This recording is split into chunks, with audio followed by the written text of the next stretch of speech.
El 30 de enero de 2026, el Departamento de Justicia de Estados Unidos liberó más de 3 millones de páginas del caso Epstein, además de miles de vídeos y cientos de miles de imágenes. Y, aún así, pasó lo mismo de siempre, muchos titulares que luego se convirtieron en indignación y, por último, en simples memes. Lo único que nos quedó claro es el verdadero lenguaje del poder, tachones y censuras. De esta forma todo el mundo volvió a hacerse la misma pregunta. ¿Quiénes eran realmente los poderosos? ¿Qué nos ocultan? ¿Por qué ese tipo de casos siempre se quedan a medio abrir? La única que se atrevió a señalar a los poderosos fue Virginia Giuffre, la mujer que hizo temblar al príncipe Andrés. Por desgracia, ya no podrá señalar a nadie más. Virginia se fue de este mundo el 25 de abril de 2025. La versión oficial, respaldada por su familia, es que el peso de los traumas pudo con ella y se quitó la vida. Es cierto que pasaba por momentos difíciles. Acababa de separarse tras 22 años de matrimonio y vivía alejada de sus hijos adolescentes. Pero lo que resulta escalofriante para muchos es lo que ocurrió apenas unas semanas antes de su final. En marzo de 2025, Virginia denunció que un autobús escolar a toda velocidad embistió su coche. Tras la colisión, fue hospitalizada y diagnosticada con insuficiencia renal. La policía, curiosamente, catalogó el choque como un incidente menor. Años antes, en 2019, Virginia había dejado un mensaje claro: si me pasa algo, no fui yo.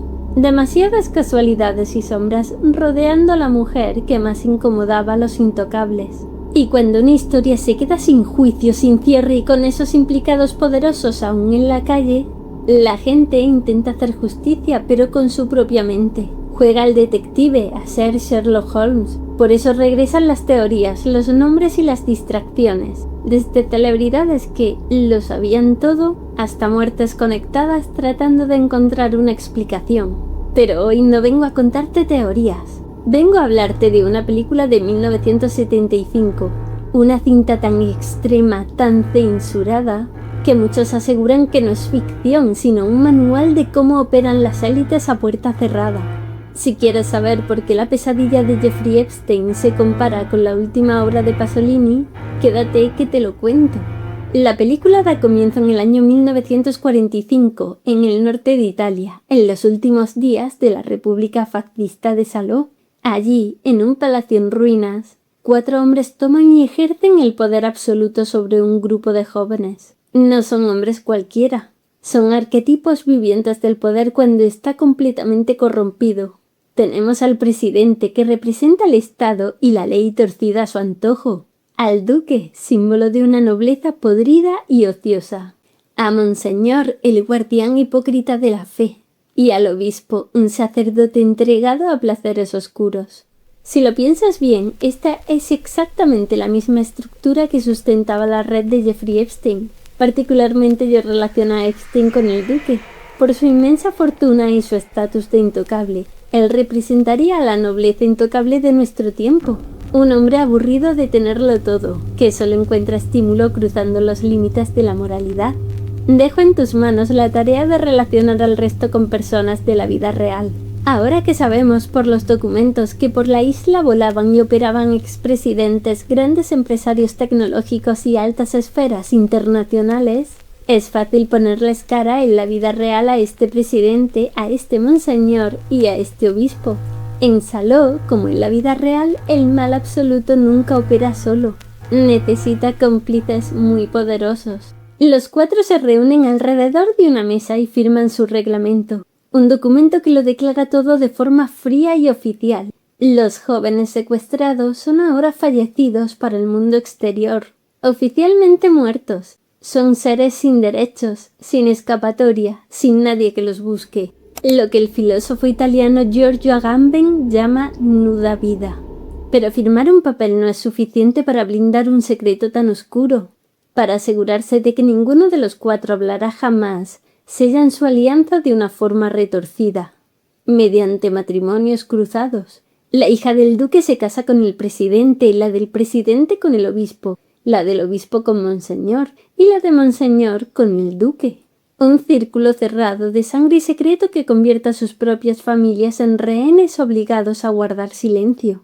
Y al final lo proclaman con una frialdad que estremece.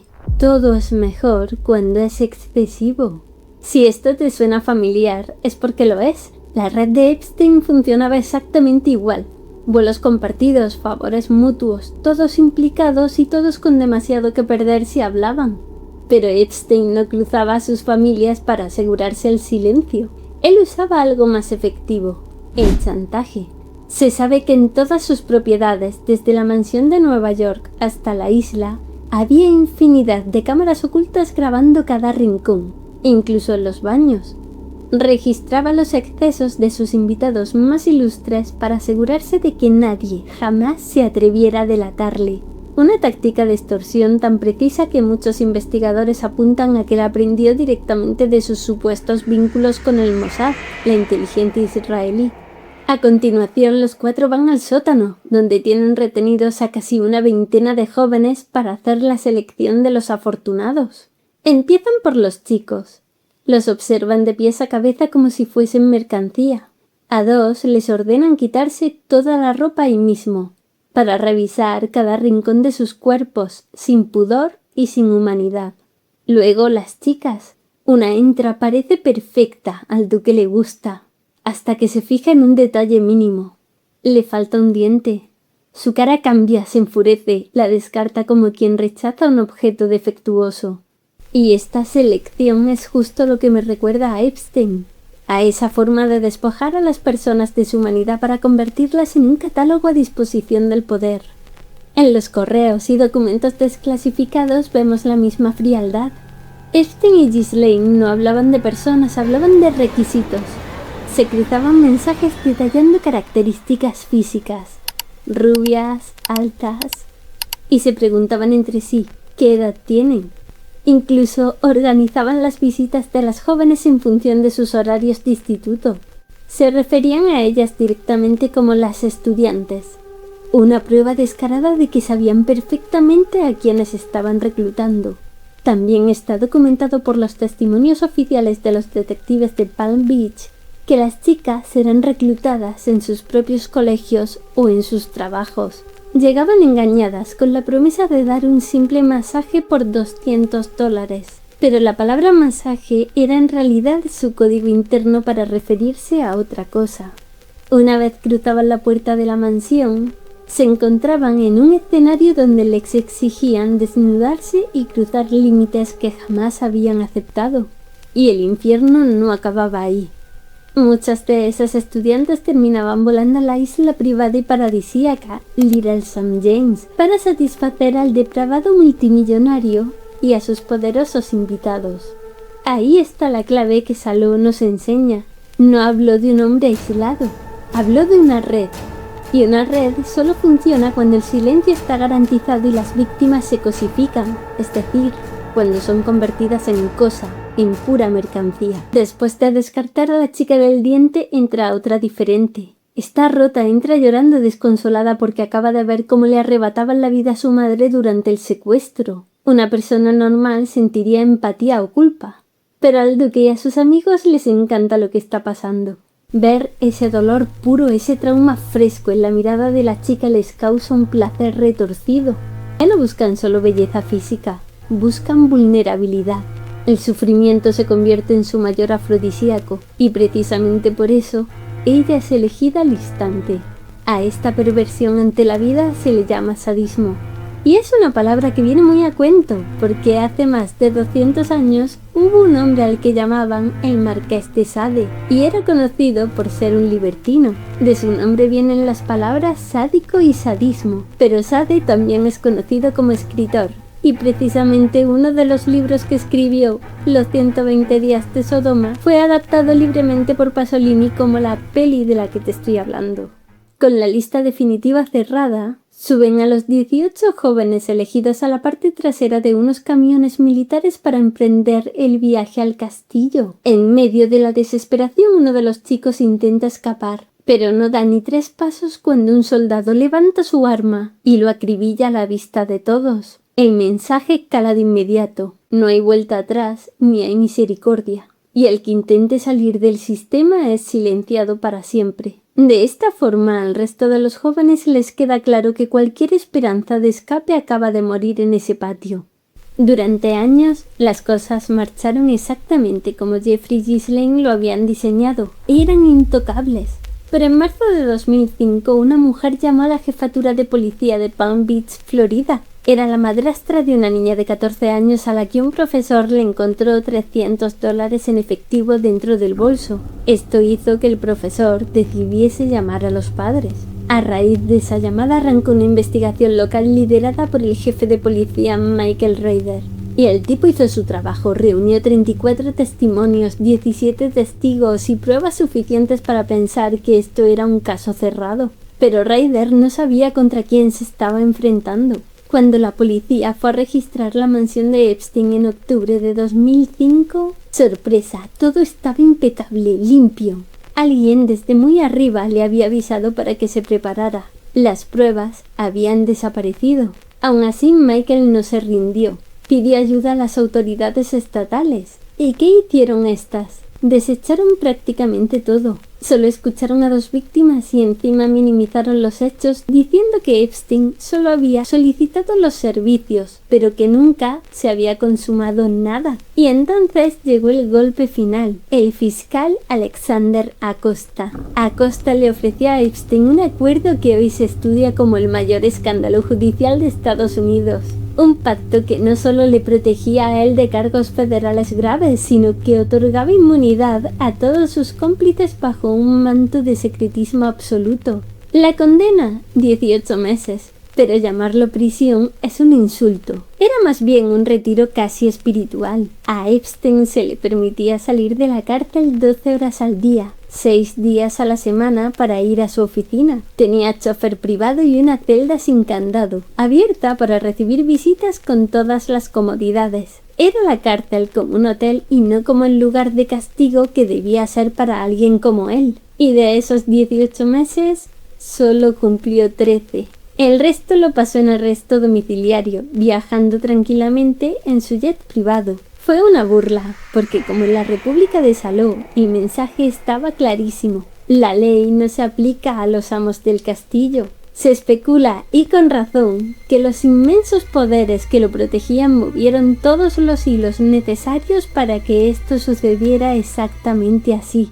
Los camiones llegan al castillo, un lugar que se convertirá en un infierno en la tierra durante los próximos 120 días. Y allí, esperándolos en la puerta, hay 4 meretrices. 4 mujeres curtidas que, al igual que las asistentes de Epstein, no están ahí como víctimas, sino como colaboradoras. Son los engranajes necesarios para que todo lo que está a punto de ocurrir funcione. Ya dentro, en el patio principal, juntan a todos los jóvenes. Su excelencia los mira desde arriba y les dice: a partir de ahora sois criaturas destinadas a complacernos. Para el mundo exterior, ya estáis muertos. A continuación les lee el reglamento que firmaron al principio. Las reglas del juego son simples. Primero, cada día a las 6 en punto, todos deben reunirse en el Salón de las Cosas Prohibidas para escuchar las historias de estas 4 mujeres fabricadas con la única intención de estimular la imaginación de los amos. Segundo, está totalmente prohibido cualquier tipo de relación con los prisioneros. Y tercero, cualquier acto religioso se pagará con la vida. Como sentencia el duque, Dios no se encuentra en este castillo.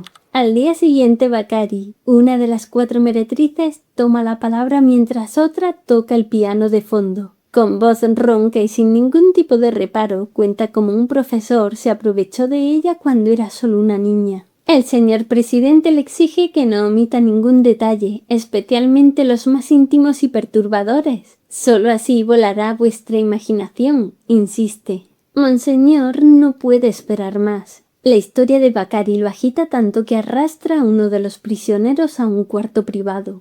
Pero apenas pasa un minuto cuando Monseñor sale por la puerta hecho una furia. El chico, en un último intento por conservar su dignidad, se ha negado a complacerlo. Furioso y humillado, Monseñor le exige a su excelencia un castigo ejemplar para el muchacho. Y este, con la frialdad absoluta de un burócrata, saca su pequeña libreta y lo anota todo. En este castillo, la desobediencia se paga cara.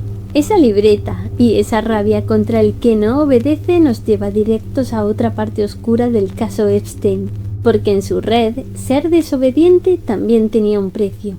Una de las primeras mujeres en intentar denunciar todo esto fue Maria Farmer, en 1996.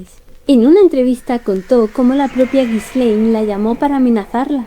Le dijo que sabía perfectamente que ella solía salir a correr por la autopista West Side Highway en Nueva York y le advirtió que había muchas maneras de morir ahí y le aconsejó que, a partir de ese momento, mirara siempre sobre su hombro, todo por ser la desobediente que intentó romper las reglas.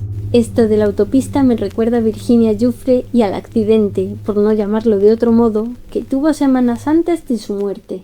Volviendo a la película, para que Monseñor no se quede con la frustración de haber sido rechazado, una de las meretrices se ofrece a calmarlo ella misma, pero él la despacha con asco diciéndole: hay miles de ocasiones en las que no se desea a una mujer. Su excelencia, para mantener el orden de los amos, actúa rápido. Obliga a un prisionero a complacer a Monseñor por la fuerza. Pero la meretriz se enfada e interrumpe su historia, quejándose de que el muchacho ni siquiera sabe hacerlo bien. Todo es una humillación constante, un teatro donde nadie importa, salvo los amos. En medio de este caos y bajo una presión psicológica insoportable, una de las prisioneras no aguanta más.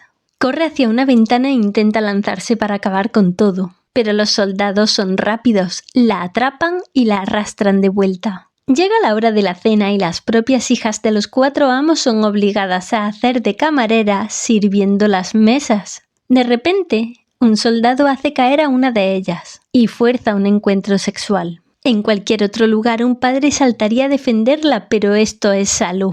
Ese acto enciende al presidente. En lugar de detenerlo, le pide al soldado que deje en paz a la muchacha y que se lo haga a él, mostrando su propio trasero delante de todos los presentes. El límite del pudor ya no existe. Al día siguiente, la chica que quiso escapar por la ventana yace sin vida en el suelo. Para cualquiera, un cadáver en la sala sería motivo de pausa. Para ellos, es parte del decorado. El duque le ordena a Bakari seguir con otra historia. Vuelven al salón de las cosas prohibidas, donde la meretriz cuenta un relato en el que un hombre la trataba como si ella fuese una perra de verdad. Pero no penséis aquí en los Therians, porque estoy hablando de algo serio. En medio de esa historia, Monseñor no aguanta la excitación. Arrastra a una prisionera al baño y le ordena orinar delante de él. La muchacha aterrorizada no tiene ganas, pero hace su mejor esfuerzo y lo logra. Inmediatamente Monseñor le ordene que ella se quede ahí, mirando como él lo hace también. Es un juego de dominación puro, obligarte a hacer y mirar aquello que te repugna solo porque ellos pueden. Las historias de Bakari encienden cada vez más la imaginación de los 4 amos. Deciden llevar la humillación un paso más allá. Traen correas de perro, se las ponen a todos los prisioneros y los obligan a gatear y a actuar literalmente como canes por el salón. Y aquí es donde volvemos a ver cómo funciona el poder absoluto. Al llegar a la habitación, uno de los chicos se niega a arrastrarse, se niega a perder ese último gramo de humanidad.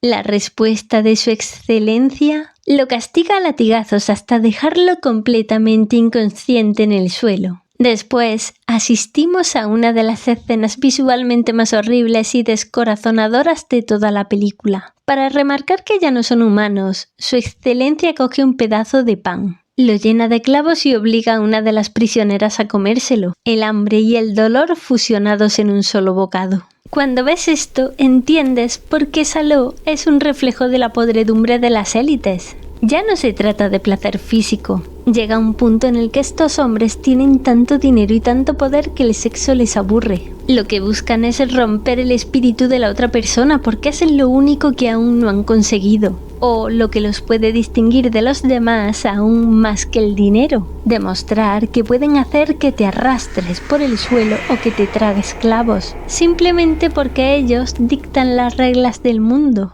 Así llegamos al anteúltimo acto, el que arranca con otra meretriz, la señora Maggie. Ella cuenta con total frialdad cómo le quitó la vida a su propia madre porque ésta se oponía a su vida de lujuria. Al escuchar semejante atrocidad, la prisionera que había perdido a su madre durante el secuestro rompe a llorar desconsoladamente. Ese dolor puro es exactamente lo que el duque estaba buscando. Aprovechando el momento de máxima vulnerabilidad, el duque se baja los pantalones, defeca en el suelo y obliga a la muchacha a comérselo. La humillación ya no tiene fondo. El presidente, lejos de asquearse, aplaude y sentencia. Todos deberían probar este manjar.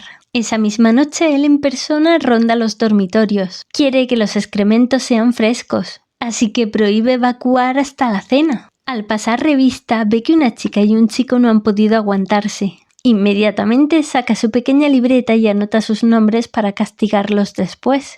Al llegar la hora de la cena, el horror se hace oficial. Las camareras entran al comedor cargando una gran fuente de plata, repleta de heces, y obligan a cada uno de los secuestrados a comer de ella. Al día siguiente, vuelta al salón de las cosas prohibidas. La señora Maggie cuenta otra historia. Un hombre al borde de la muerte que le ruega que lo cubriese con sus propios desechos. El duque sonríe, retorcido, y decide organizar un concurso muy particular. Los prisioneros deberán mostrar sus traseros y el mejor ganará un premio. Para hacerlo más justo, el concurso se hará con la luz apagada. Pero Monseñor sube la apuesta y propone el premio definitivo. Al ganador le quitarán la vida. Suena a castigo, ¿a que sí?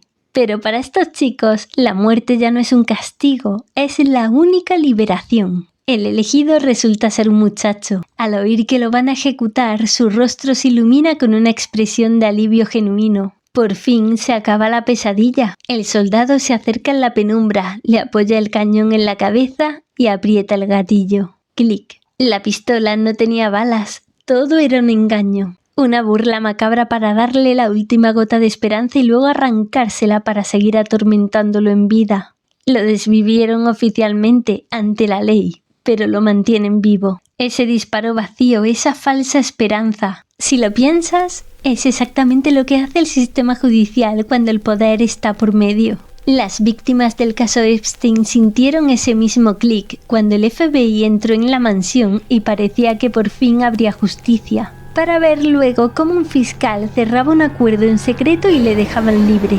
Les hicieron creer que el calvario había terminado solo para reírse en sus caras y devolverlas a la oscuridad.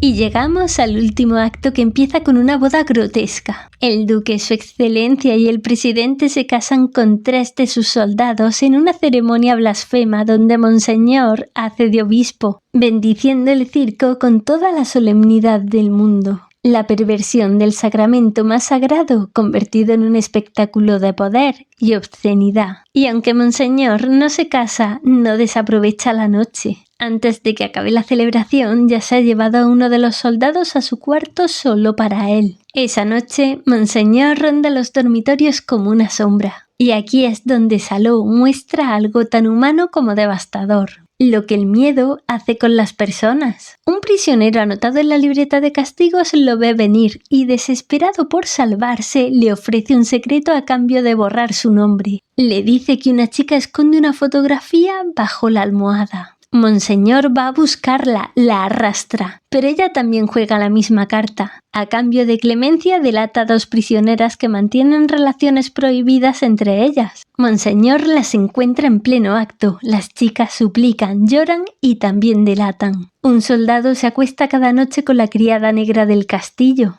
El sistema de terror ha funcionado a la perfección. Los propios prisioneros se han convertido en sus carceleros. Monseñor corre a contárselo a los otros 3. Y los 4, juntos y decididos, van a buscar al soldado y a la criada. Los encuentran y los acribillan sin contemplaciones. Esta cadena de traiciones es quizás lo más perturbador de toda la película. Pero es exactamente lo que pasaba en la red de Epstein. Él creó lo que hoy se conoce como un esquema Ponzi. En el documental de Netflix, una de las víctimas, Hayley Robson, contó cómo llegó a la mansión con 16 años. Ella no fue capaz de acostarse con él, pero Epstein no se enfadó. En su lugar le ofreció $200 por cada amiga que le llevara. Y funcionó. Hailey reclutó a decenas de chicas, que a su vez traían a otras amigas buscando ese dinero fácil. Igual que en Saló, el verdadero poder del monstruo no es lo que hace con sus propias manos, sino cómo consigue que las propias víctimas se entreguen y se vigilen entre sí para sobrevivir. Su verdadero poder es convertir a las víctimas en victimarios. Al amanecer, todos los prisioneros son puestos en fila en el patio.